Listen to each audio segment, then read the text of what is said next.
Inflation in Canada fell to 7.6%, first ever decreased in last 1 year. Gas prices are coming down, food prices are going up. What happens on September of 7th when Bank of Canada is meeting again? If you have all those questions, let's dig deeper into our today's video. It's exciting for everyone. So much news, so much hype in the market. Trudeau supporters are really happy. The first ever decrease in number of inflations. To talk about here, it's happening worldwide. Even in the US, we can see the numbers going to 8.5, decrease from 9.1% as in the month of June. Let's focus on Canadian market. What happened in the month of June? The inflation numbers were 8.1%, the record high in last 39 years. Now we see deflation happening, the prices are coming down. The major component to talk about is why the inflation is 7.6% is the gasoline prices, which is the major component in the inflation. You must have seen recently we had gasoline prices above $2 per liter. If you are in Ontario or in Vancouver, you must have noticed that. But as of now, the numbers are around 1.5 or $1.6 per liter. So that was a major component why we are seeing the deflation numbers coming down. A good news for everyone. Even if you talk about in Ontario itself, the gas prices have decreased 12.2%. Exciting for everyone.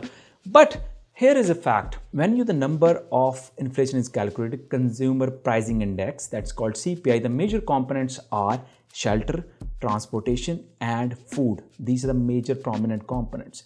If you talk about food, as of Russia-Ukraine war, that is still there. Wheat supply, there is a shortage. I am surprised. Canada is full of land, so much wheat to cultivate, but there is a shortage of supply, and because of that, bakery product prices are going up. As of now, the food prices are up 9.9%. So it's crazy. If you have looked your grocery bills, you must be surprised to see. There are two theories going on this. The first is there is this issue of demand and supply as we discussed. The second theory I discussed with one of the prominent economists. As of now, the sales of groceries are down. People are buying less. So what these grocery stores are doing is they're not doing the shelves full. They're keeping it half empty, make it look like there is a demand and supply issue. The gap is there.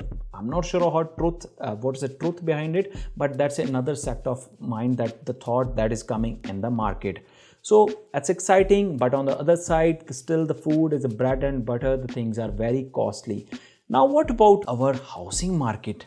As we know, in September of 7th, the Bank of Canada is meeting again. The numbers are cooling down on the inflation. That was the main thing when they started in the March month to increase the interest rate. As of now, overland lending rate is 2.5%. So there's a theory happening. We might see another increase, but that increase might not be such substantial amount like 0.75 basis point or 1. It might be around 2.5 or 0.5 basis point. But how it's going to impact our housing market?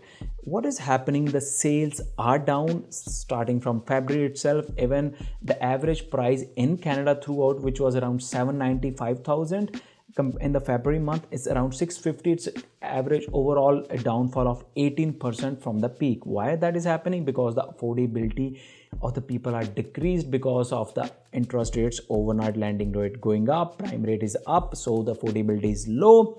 But on the other side, there's a madness about rentals. Rental market is really hot. Why? Because people are not able to afford the mortgages. Buyers are sitting on the side. They are worried. There's a lot of emotions involved, a lot of news in the market that market might go up, down, whatsoever. Interest rates is not stable. Nobody's taking the action, but the same buyers, they are paying hefty rent. I would say hefty rent to the landlords and filling their pockets instead of paying for their own mortgage. It's a mindset thing. If that's what we always say, if you're ready to take the action, if you have the funds available, why not buy your own home? But the people are people, right? They are waiting. It's just a sentiment. So because of that, there's a huge demand of rental market and it's crazy up as of now. So what's the prediction is? We are thinking the interest rates might go up in the future. It looks like that will be the last increase that is happening because inflation is still cooling off.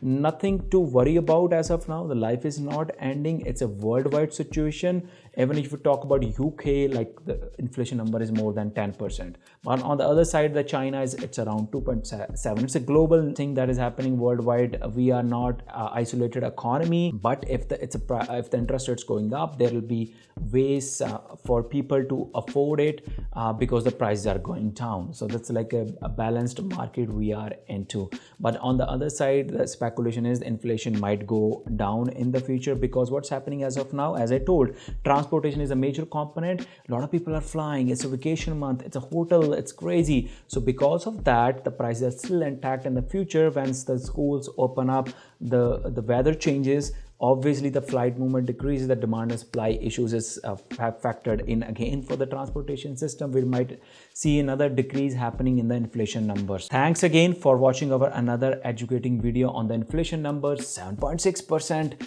Do share your comments, what you feel about what will happen on September 7th, what type of interest rates hike we're increasing, and what will be your prediction in the future for inflation.